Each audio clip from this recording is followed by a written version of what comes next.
คือสิบ่ เห็นจังใดนะ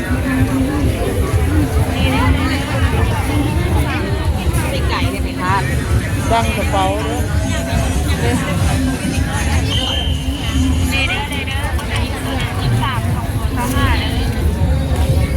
เด้อสลิปตัวละ23 หอดซะแล้วบัดนี้ มาเด้อ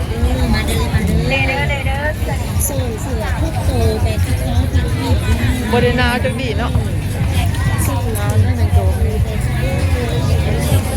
เอาบ่เผ็ดพลอยบัดนี้ สถาน